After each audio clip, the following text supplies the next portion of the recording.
Hello, everybody, ladies and gentlemen, boys and girls, freaks and geeks, children of all damn ages. I want to welcome you all to the Royal Rumble 2014. One of the more important moments of our save so far, as we have officially entered the road to branding mania. One person will get a shot to win the get a shot at Wrestlemania to hopefully go on to win the respective world championship, whether it be the WWE one, who is currently being held by The Miz, or John Cena, his world heavyweight championship, should they dare to fight John Cena.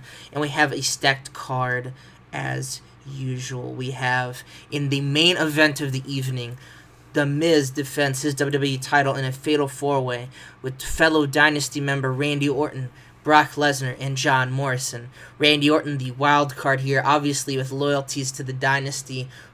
He has been offered a title shot down the line, but will Randy Orton spring the trap as he always has been known to do? John Cena, the man on a mission to make himself the most well-known, the greatest of all time, and is using chaos and just downright savagery to get that way. Standing in his way, Goldust, a long-time veteran, long-time face.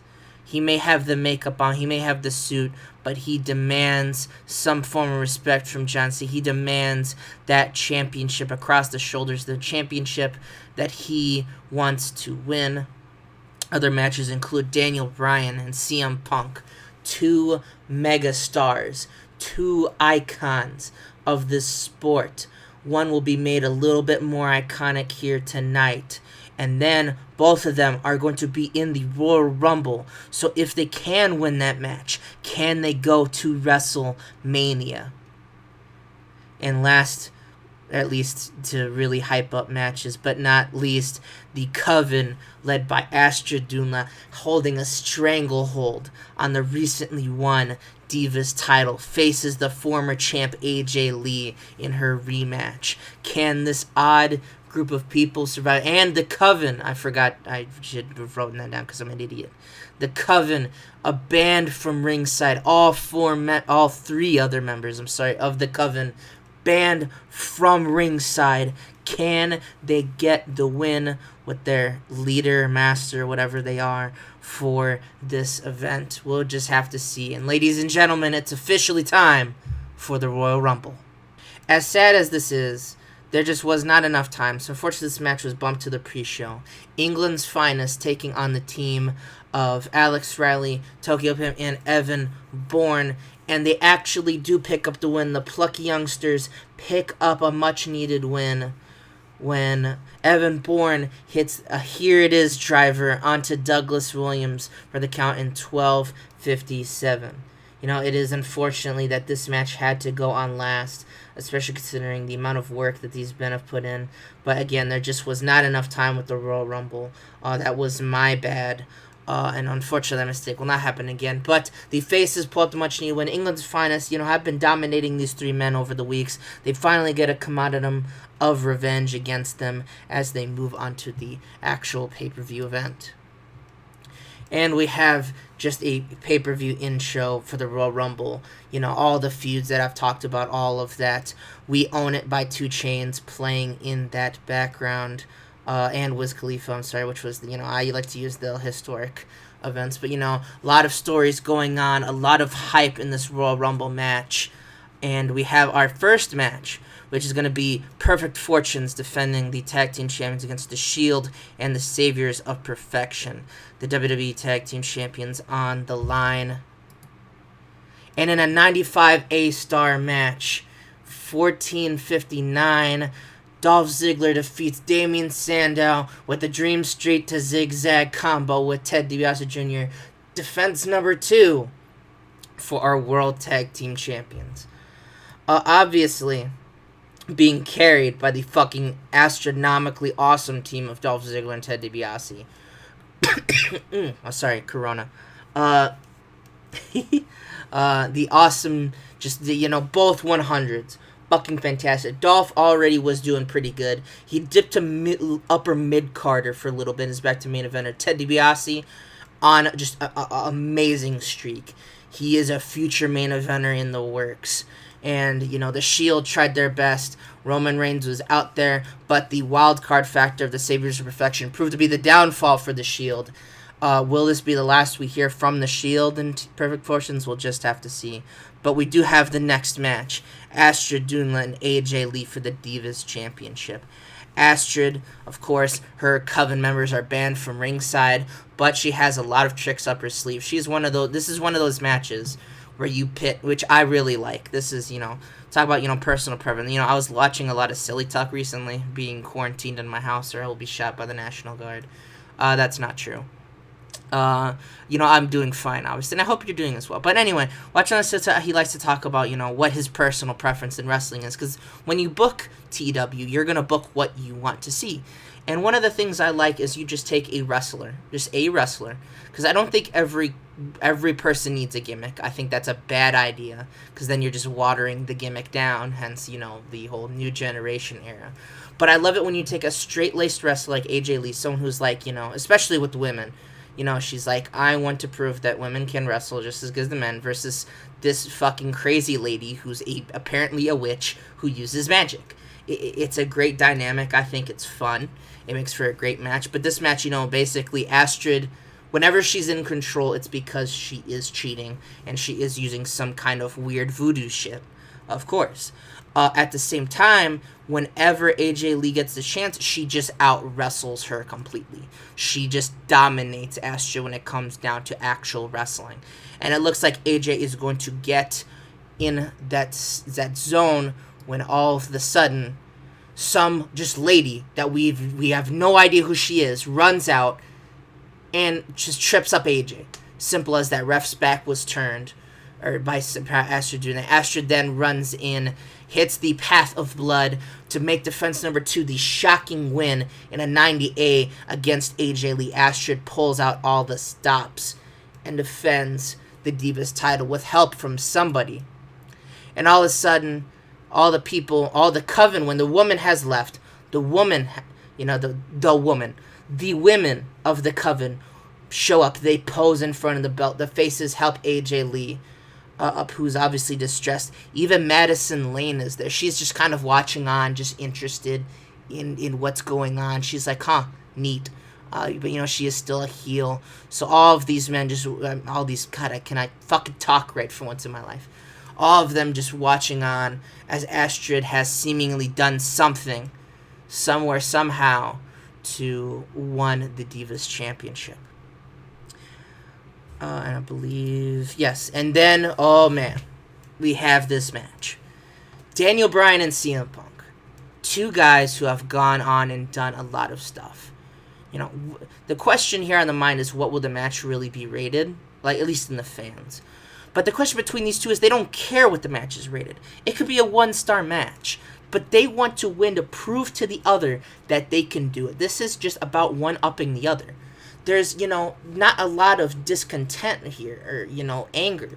CM Punk has cheated, yes, but Daniel Bryan has said, it's wrestling. People cheat. I've cheated before. CM Punk's cheated before. John Cena cheats all the goddamn time now. It doesn't matter about the cheating. It matters about who wins in the end. Because you can cheat all you want, that doesn't mean you're going to win. And Daniel Bryan just happens to be in that mindset of that he doesn't want to cheat. Whereas CM Punk is in that mindset. But Daniel Bryan sees that as a nice challenge. So this match is a very back and forth, hard-hitting, it's a Ring of Honor style match in WWE. I don't think this should be done all the time in WWE, but when cracks slip and you see something out of the natural format, it is a sight for sore eyes, especially, with modern WWE. I'm fine with modern WWE. Modern WWE's main problem is just the basic booking, I think. Everyone has a thing of what they blame is like the fault. It's just that, it's not, match quality is usually okay. It's usually good. And I'm fine with okay. That everything doesn't need to be a 6-star main event. But when you're doing stupid shit in the booking, and I don't mean like Eric Rowan has a spider. Oh, I'm talking like stupid shit like, I think you know what stupid shit I'm referring to. It involves a fiend and a certain old man. It is just stupid and it hurts the company. But anyway, ranting aside, I don't know where that came from. Daniel Bryan, CM Punk, in a 95 A-star match. I thought this might have tipped 100, but you know what? Like I said, I'm fine with it. CM Punk cheats and actually hits the Anaconda Vice, forcing Daniel Bryan to tap out. And Daniel Bryan is clearly, disappointed. CM Punk, though, after the match, I just want to check what really did it. For holding back, 100 is not really holding back. And, it's just one of those things. That's fine. I'm fine with the rating. I act like I'm disappointed, but that was awesome, is that Frank Experience, every time someone's on screen that's not supposed to be. CM Punk grabs Daniel Bryan by the hand and he lifts him up and he says, you know what? You still got one more shot, kid. And as soon as he calls him kid, Daniel Bryan's pissed off, but CM Punk just kind of smiles. And he goes, you're right. And the crowd, they're probably divided between Punk and Daniel Bryan, but they show their sports. And then Colt Cabana runs out, kind of ruins the touching moment. He's like, hey guys, and CM Punk's like, Colt, god damn it, you ruined the moment. Colt's like, oops. So we have the Intercontinental Championship defense, kind of cooling the crowd after that awesome match with Colt Cabana defending, I should say, his Intercontinental Championship against Frankie the Kazarian.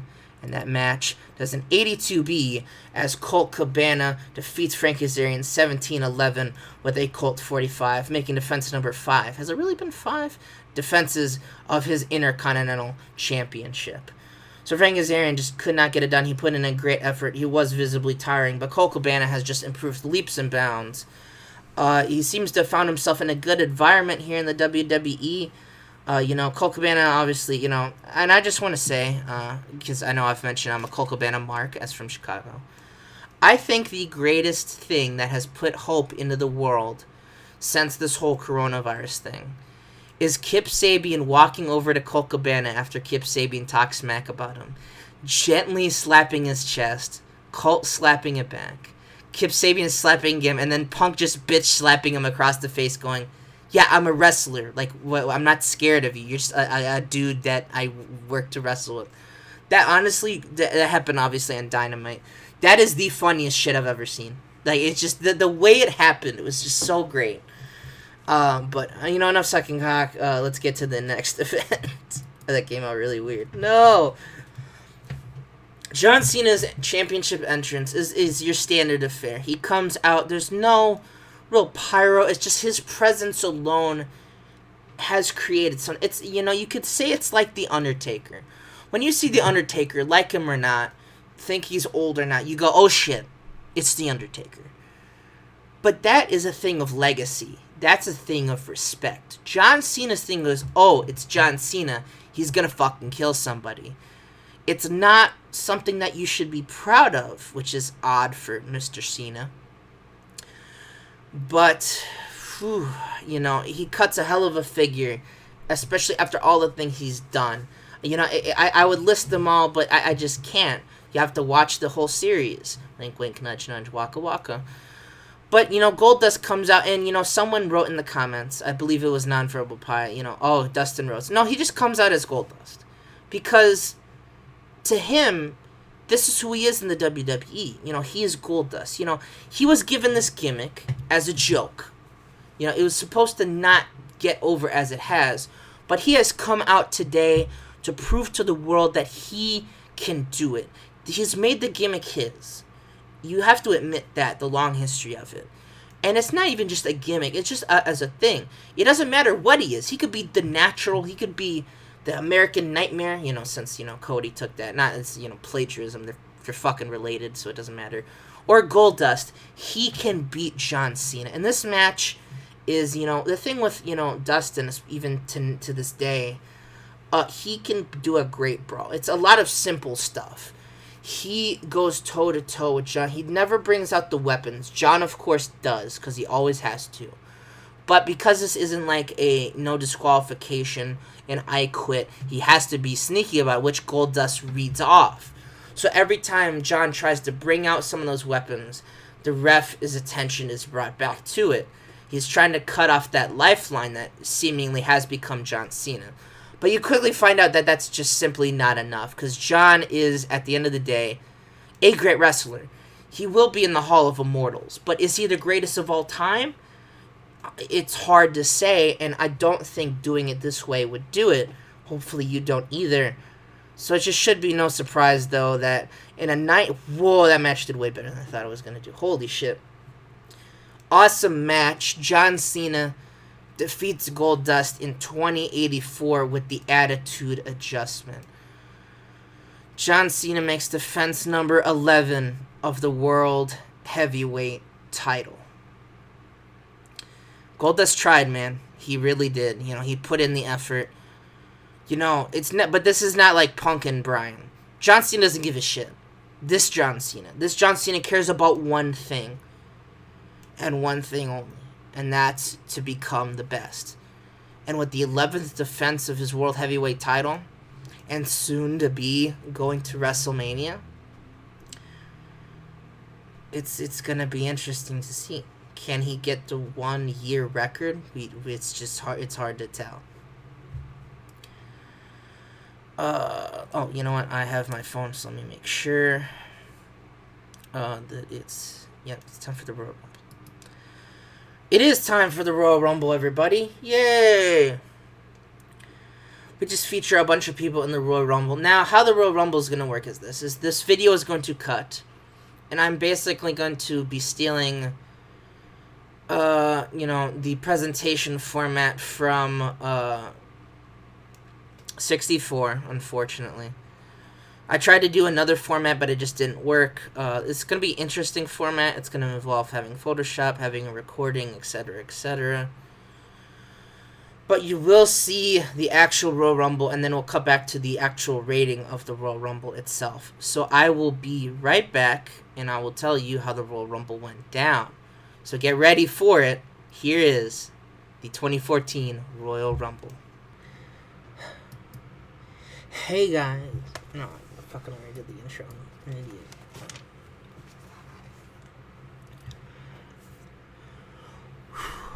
Alright guys, it's Royal Rumble time. Now, I want to apologize quickly on behalf. Originally I had this where there were numbers to indicate who's coming out first. But basically, you know, if you just want to know, but for some reason the Photoshop file was corrupted. It goes down 5 each, starting with number 1, who is Alex Riley. If you don't remember, that was a little storyline bit where he had to be in number 1. And they go all the way down each rows of 5 until number 30 is around here somewhere at the end. So that's the order of... and I will obviously tell you in which order people are going out, so you can see that. So, but yeah, Alex Riley, of course, is number 1, and joining him at number 2 is the lovable but not huggable Santino Marella. So, of course, Santino Marella, you know, and Alex Riley. You know, two guys, you know, Alex Riley's stock has definitely risen.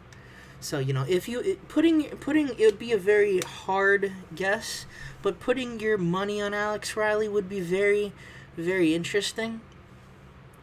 Santino, of course, not, and, you know, mostly it's Alex Riley beating the shit out of Santino Marella. He doesn't eliminate him, as eventually the timer cuts down and we get to Brodus Clay, so Mamma Mia coming together, and they use that kind of double team, tag team advantage to beat up on Alex Riley a little bit, you know, so now it's kind of turning the tide, and we get down to number 4 is a surprising entrant because it's The Big Show. Now, The Big Show comes out, and he's very interested in that his number is number 4. A little bit PO'd, you know, because, again, you know, odd things are happening within the Dynasty in the last couple of days. So, you know, The Big Show coming out at number 4 is kind of interesting. So he comes out and immediately, you know, he just runs up with that rage and just kind of choke throws, I guess you could call it. Brodus Clay and Santino, they are eliminated. And then takes that anger all out on Mr. Alex Riley. And now we are at number 5. So we've kind of expanded a little way here. Number 5 being Daniel Bryan. Daniel Bryan comes out. He has a lot of stake in this match. He was not obviously able to beat CM Punk when he comes out. And he goes right up to the Big Show. And of course, it's the big little guy. But with Daniel Bryan, as he's shown before, he's a wrestler, so he just out-wrestles the Big Show. He kicks his leg out he takes the Big Show down to a knee. He can't eliminate him just yet, but, with him and the Big Show, they have a nice back and forth. Big Show doesn't really even get a lot of shots in at Daniel Bryan. Daniel Bryan's just a machine. He's a monster. He takes out Alex Riley whenever he gets his poor ass back up. And Daniel Bryan, you can tell, is just on a mission. That's the thing. And eventually, after a bit, Wade Barrett comes in at number 6. Wade Barrett shows up, and, the Big Show kind of looks to him with pleading eyes, please help me take out Daniel Bryan. But, the Big Show and the whole Dynasty and Wade, if you remember that, they try to recruit Wade Barrett's group, England's finest, but didn't really work out. So Wade Barrett responds with a big bull hammer right to the Big Show's head, and then just Daniel Bryan hits that running knee and just knocks Big Show, stumbles, and Big Show is out. Shock elimination there. One Dynasty member already down of the possible, that we have going on. I won't say how many, that's a surprise.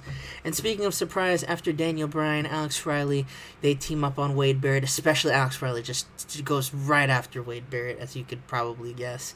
That brings out our first surprise entrance of the night, and it's Taka Michinoku. Taka Michinoku, the legendary cruiserweight Japanese wrestler from the Attitude Era, comes out, and he goes and right to Daniel Bryan, and they have a fun little kind of just moment together where they kind of, have some, fun together. I don't know if they've actually wrestled. I'm not a big indie... I know my indie wrestling, just not that far back to where I don't know if they would have ever wrestled before. I could be right. I could be wrong. But I'm not gonna say it's like a super dream match of mine, but that would be a really cool match to see.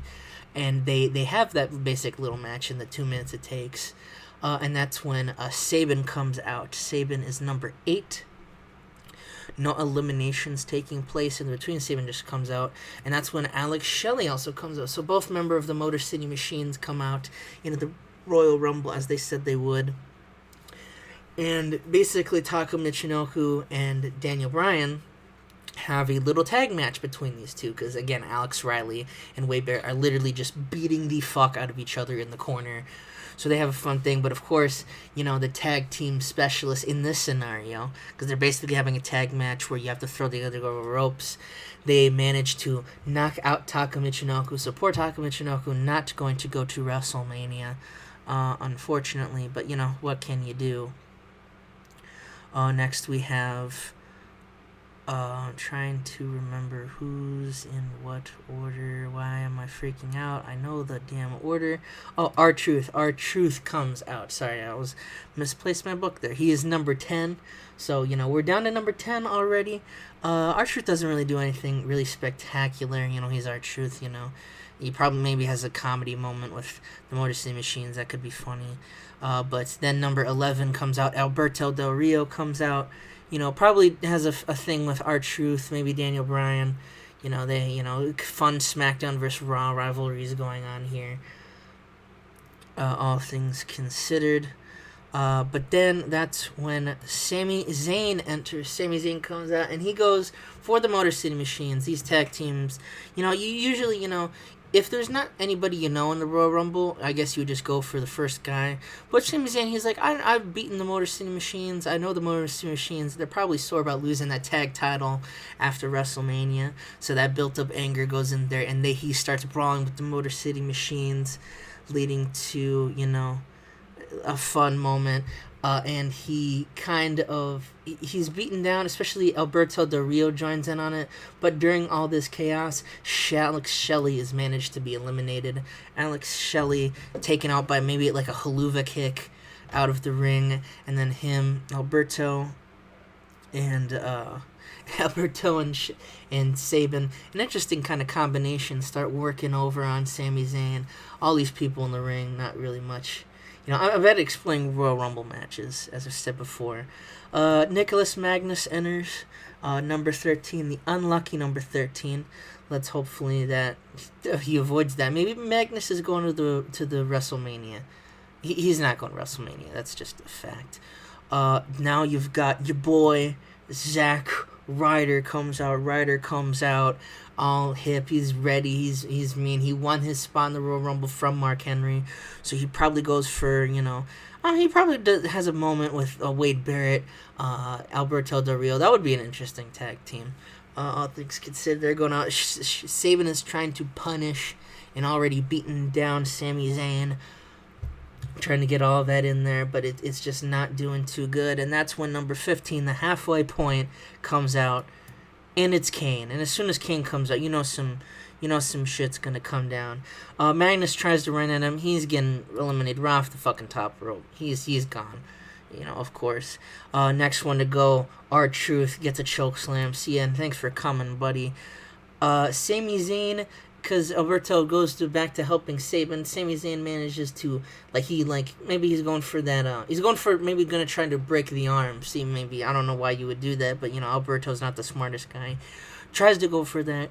Sami Zayn elbows him off, and as he elbows him off, Kane just runs and big boots him right over the damn top rope. So there goes Alberto Del Rio as well.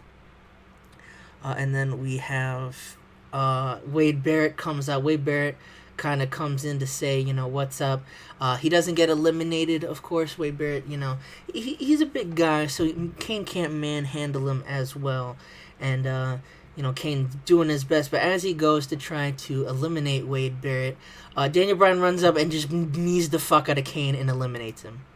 The whole Royal Rumble's shocked. They're like, holy shit. Because, Kane has these moments as he's just eliminated like half the field. Daniel Bryan just kneed him right in the fucking face. Daniel Bryan, he has no real emotion besides okay, I'm winning this fucking thing.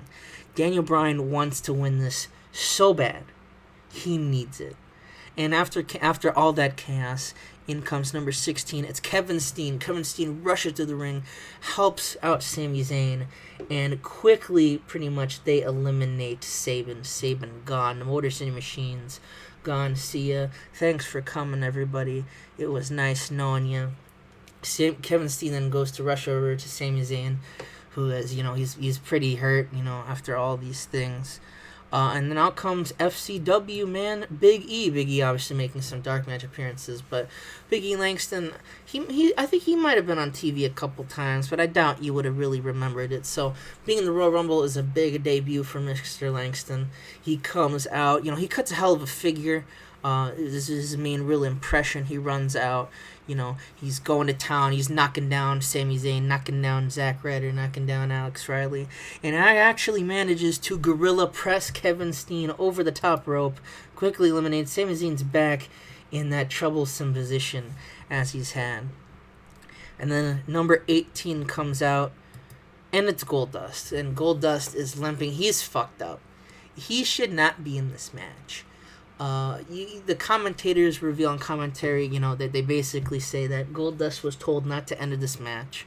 It was going to be somebody else from FCW. But Goldust is marching his way down to the ring, whether anybody likes it or not. And damn it, he's gonna do some stuff. He can't really even fight. Everybody just kind of moves away. Big E, Zack, Daniel Bryan, they kind of move away from Goldust. And that's when Wade Barrett, the only real heel in the room, comes and just starts beating the fuck out of Goldust, and to which all the faces respond by beating the shit out of him in turn. So poor Mr. Goldust. And then out comes Bray Wyatt. Bray Wyatt comes down, very kind of mannered. He just walks right in. And the first thing he does is just go over to Goldust. Everyone's kind of busy doing their own thing. Looks at Goldust. He prays over Goldust, grabs him right by the scruff, just grabs him right by the neck and just flings him right out of the Rumble. Goldust's dream is gone. Goldust was too tight. He shouldn't even been in the Rumble, but Bray Wyatt froze him out. He actually goes through the middle rope and just beats the shit. He's pounding the crap out of Goldust after it. So clearly something's up with it, whatever that shit is. Zack Ryder is almost eliminated by Big E, but turns it around and kind of does a weird broski boot looking thing, I would imagine. not on the, how he would normally do the broski move, but right over the top, knocking Big E out. Maybe he does it like a double kick with Sami Zayn. They managed to eliminate Big E from the match. Big E doing a decent performance, and then all of a sudden, King of Kings plays, and it's Triple H. You don't see Triple H. You just hear his music. Everybody's in shock. They look around, but Triple H never comes out. Because Triple H, it's shown in video, is being beaten the fuck out of by Kofi Kingston. He has the lead pipe he had, or whatever weapon I said in the video on SmackDown he had. He's just beating repeatedly into Triple H. Months of frustration, months of anger being let out. Eventually security rush in, and they manage to somewhat take Kofi Kingston away. Triple H in pain. He can barely walk. It's not like too bad. There's not like a lot of blood, but you can tell he's fucked up. And most likely, and then there's an announcement that's just due to this incident, by the behest of two other members of the Roster. It's basically implied Shawn Michaels and Shane McMahon are like, no Triple H for the Royal Rumble. So he doesn't even get into they eliminate. It's not like Curtis Axel, like, oh, he never was eliminated. It's a man made official, like, okay, he's not in the Royal Rumble. So the next person has to come out, number 21, and it's Xavier Woods. Xavier Woods comes out, and eventually Wade Barrett does do what he set out to done during the kind of entrance of Xavier Woods and eliminates Alex Riley, unfortunately. And that was kind of common basically at this point. But Xavier Woods is running out there, and he doesn't really do much. He probably has a thing with, I don't know who he'd have a thing with, maybe Wade Barrett and Bray Wyatt. He probably gets he gets a good, like a Royal Rumble offense, and where the guy runs in and manages to beat him up, but that's basically about it. That's basically all about that. And now number 22 comes out, and it's the U.S. champion, the NXT champion, Austin Aries, looking to become a third champion in this company. He rushes in, and he goes for the weakest guy on here, which is Sami Zayn. Obviously, Daniel Bryan's been in the longest, but Austin Aries runs up, and he just eliminates Sami Zayn. He hits him with like the elbow thing, and that just knocks the poor guy out. So there's the end of Sami Zayn. Eventually, Bray Wyatt manages to do a sneaky thing and eliminate Wade Barrett as well. So, at this point, with everybody we have, just kind of go over. Actually, I'll probably do the 25-minute point to see who we got left. Number 23 is everyone's favorite 40-year-old version, Evan Bourne. Comes out to the ring. He goes down right for probably Bray Wyatt, sensing Bray Wyatt is the bigger kind of monster heel. Works with Daniel Bryan, works with Zack Ryder. They both try to eliminate Bray Wyatt, but whenever they try to eliminate Bray Wyatt, he either does some spooky shit, maybe flickering of the lights to distract him, or he just simply powers out. Bray's a pretty big guy, pretty hard-hitting guy, manages to ground Evan Bourne a little bit. Austin Aries comes in, kind of maneuvers that around a bit there, just trying to get that all up in there. Hold on, my nose was now stuffed. Almost forgot, is during this segment, Xavier Woods is also eliminated. Mostly probably by the combination through Bray Wyatt and Austin Aries. Austin Aries obviously won the NXT title off of Xavier Woods, so they have history.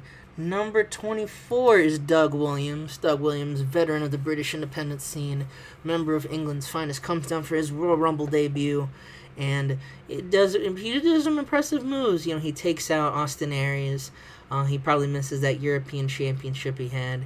He goes toe-to-toe with Bray Wyatt for a bit. Him and Daniel Bryan measure up, and they have a fun little thing there as number 25 comes out, and it's our second surprise of the night. It's X-Pac. X-Pac shows up to the ring. He's at the crowd, they're doing DX chops, but they're also booing because X-Pac heat. And now at 25, we've seen a lot of men come, we've seen a lot of men go, but we have, of course, X-Pac, Doug Williams, Evan Bourne, Austin Aries, Bray Wyatt, Zack Ryder, and Daniel Bryan. 7 men have a chance to main event WrestleMania as we get onto the final members. And during the last segment, X-Pac, he's basically just hyping the crowd. He's pissing them off. He's purposely doing X-Pac heat. He's going to women in the crowd, and he's like, oh, suck it, because, he gets fun attitude era, sexual harassment. But this brings out the ire of our next contestant. It's Yujiro Takahashi, flanked, of course, by all the women. And as soon as X-Pac sees all the women, he dives over the top rope to get on them. They kind of he's trying to do like a stage dive onto them. They kind of just move around, and he just hits the floor. He's X-Pac, he's old, so we're not paying his insurance, even if he got hurt, so, fuck him. Whatever. So Yujiro then rushes in, and he helps his newfound friend, Evan Bourne. Evan Bourne kind of distracted by the coochie that is around, it'd be great if I could speak words, that would be pretty cool if I could, talk. But during basically this segment, they don't really manage to eliminate anybody. They just work together to kind of keep the balance. It helped if I also eliminated X-Pac from that. And that's when we get down to number 27. It's Samoa Joe. I'm not going to repeat the thing when they talk about number 27 being the luckiest number, because Samoa Joe just demonstrates that. He gets Austin Aries, goes right for him. Austin Aries probably yelling some shit at him from his Ring of Honor days. Grabs him right in the head and just chokes him out. He's out of the ring. Doug Williams walks up. Oh, man, that could be a fun match. Nope, choked out over the top rope. Samoa Joe's here for business, right? At this point, Daniel Bryan's been here for a while, so he's taking a much-needed break. We zoom the camera in on him, and he's breathing hard. He's been in this for the longest time. He's been in a gruesome match with CM Punk, and that's when the numbers start counting down to number 28. It's CM Punk. CM Punk has a smile on his face. He's like, I see you there, Daniel Bryan. Runs up, just starts beating the crap out of Mr. Daniel Bryan. Just, patting him into the ring. No eliminations, but there's some hard hitting. But Samoa Joe, Bray Wyatt have a fun thing together. Zack Ryder probably goes around with, probably has a moment with Yujiro and all the Mao clones in there. But it's mostly just kind of every man for himself. It's gotten to every man at this point for himself, except between Bourne and Yujiro, because their weird love triangle tag team thing I set up is stronger than any kind of Royal Rumble match. That's when Jack Swagger runs down as number 29, an audible groan from the crowd. During this, though, Jack Swagger takes advantage of an awesome moment between CM Punk and Samoa Joe and eliminates Mr. Samoa Joe. There's shock in the crowd. Samoa Joe looks at Jack Swagger and is like, really, this motherfucker, huh? And Jack Swagger's like, oh, I did it. Samoa Joe runs in, chokes Jack Swagger out. Everyone just kind of lets it happen. And then they just kind of watch as Samoa Joe stands over. No one eliminates Jack Swagger. He's just dead on the thing. But CM Punk throws Samoa Joe out again and is laughing. He's like, haha, loser. I beat you in Ring of Honor. I beat you here. When he just gets kicked right in the back of the head by Daniel Bryan, eliminating him. And CM Punk then, oh God, I dropped a water bottle cap. CM Punk turns around, looks at Daniel Bryan. He's about to be pissed, and he's like, you know what? No, I like it. So then he leaves, and then number 30 comes out. And as we already know, it's Randy Orton, the last member of the Dynasty. He won that. He got that match from Kane, screwing him over. And Randy Orton, he pretty much gets right to work. Evan Bourne, see ya. Nice to see ya. Hope you had a fun time. You're eliminated. Yujiro tries to get revenge. Not for that. RKO for you as well. Zack Ryder picks up Jack Swagger's basic dead body, manages to throw it over the ring, and now we're down to the last four guys. The final four. Daniel Bryan, Bray Wyatt, Zack Ryder, and Randy Orton. And Randy Orton points to Bray Wyatt, and he's like, this is the guy we need to worry about. He's a spooky demon monster. Daniel Bryan runs fucking running knee. Zack Ryder comes, beats the shit out of him, gives him the Rough Rider. Bray Wyatt's, he doesn't work with people, but he's like, guess what, why not? Sister Abigail right onto Randy Orton and then throws him out. Randy Orton, after getting like 3 finishing moves, is done. He's fucked up. And you gotta remember, he obviously has that match, the main event. How will that work it? But now we're at the final 3, and Bray Wyatt, happy with what he did. Zack Ryder and Daniel Bryan go, oh yeah, probably deal with this guy. And they eliminate him. And now it's down to the last 2.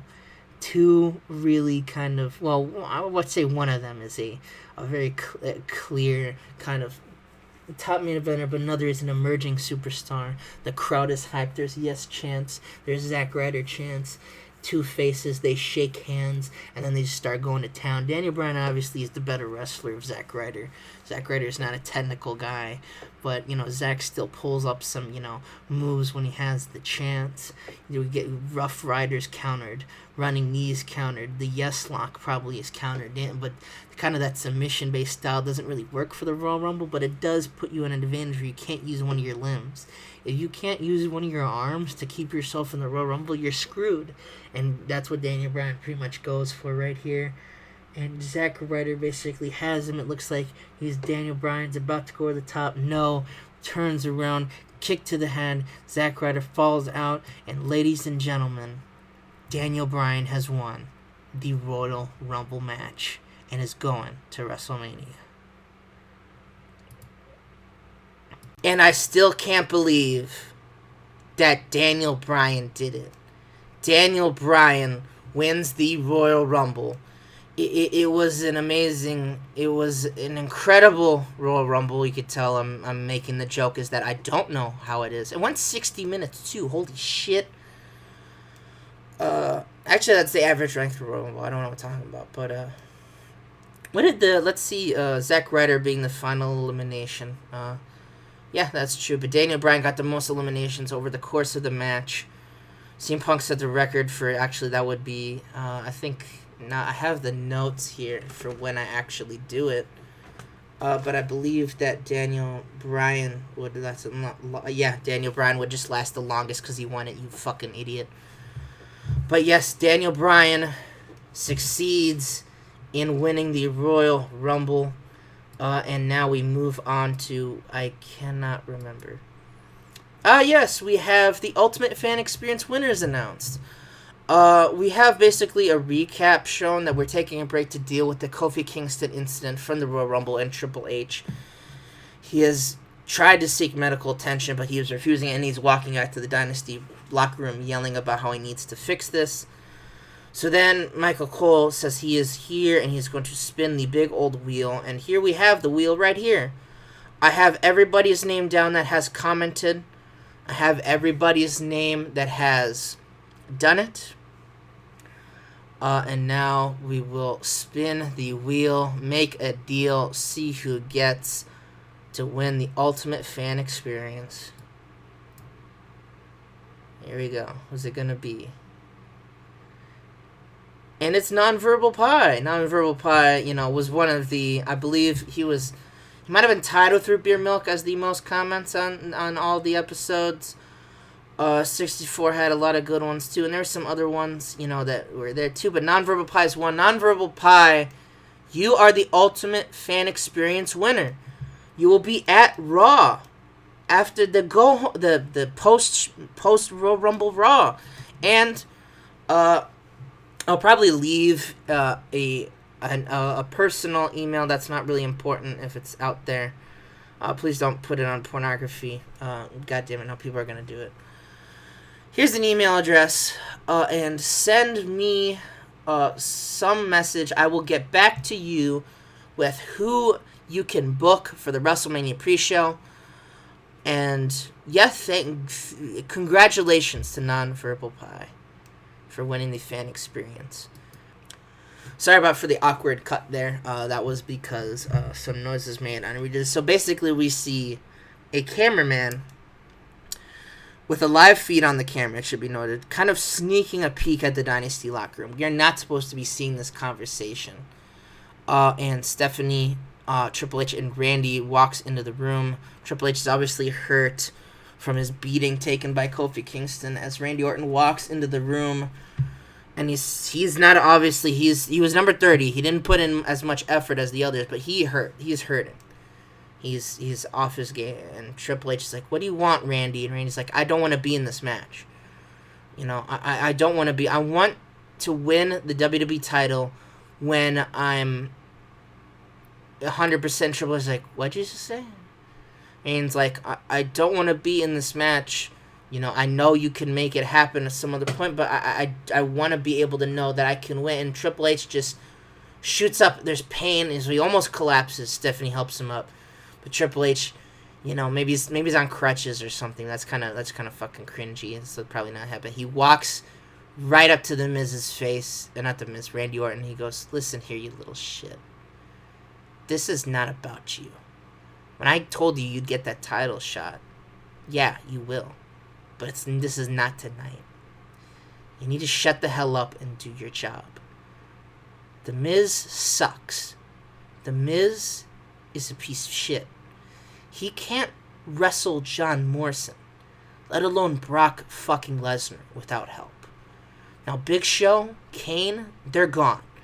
Royal Rumble, you put all our hopes into that. You were supposed to win the fucking thing. Don't get me started." And then you were going to forfeit it. And Randy sees that, and he did not know he was going to forfeit it, so he's not pissed. He's like, "Yeah, you were going to forfeit it. You know why? Because this is about building WWE. It's about building this up. Us up. I don't give a shit about all this other crap. I don't care about Evan Bourne. I don't care about Yujiro Takahashi. I've made that well known to everybody, even the audience. But this is about building up a star. Mold them from craft. I'm sick of all these people coming in just out of nowhere and thinking that because they worked on the indies, they can make it in here. No. This is our superstar. This is our company. And this is my fucking belt.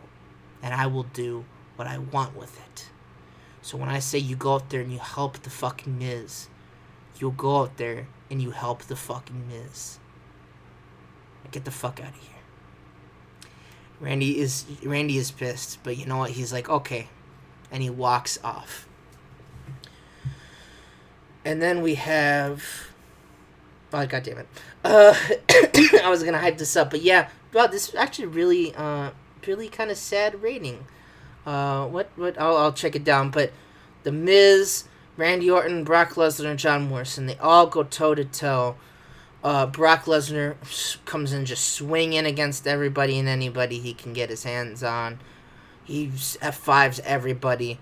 Randy Orton does do his job, and he kind of protects The Miz. He doesn't really get involved with The Miz. He doesn't really pick that fight. John Morrison tries his best, but obviously he's kind of the weak member of this roster. He knows that. And eventually, The Miz gets into position with the stall-crushing finale to make defense number 4 of the WWE title. Now, what dragged this match down a little bit? The low heat. I should have had another segment. And speaking of that, Daniel Bryan's music hits, and Miz is just like, oh. Daniel Bryan comes out with swagger, and he's looking at him, and you already know what he's doing. That's his WrestleMania match. The Miz is like, I remember this motherfucker. Thinking about all the history that Daniel Bryan and The Miz have. There's yes chants everywhere, by the way. And Triple H moves out. He does not attack Daniel Bryan, but he grabs The Miz, and he's a little panicked, and he's pulling him away, and Miz is confused. And the camera only really picks one thing, and Triple H is just like, we need to talk urgently. And it's pretty much the understanding that Miz hasn't seen that footage. Will he about to see it? Probably. So the Dynasty is a little awkward this time of day. But regardless, awesome Royal Rumble pay-per-view.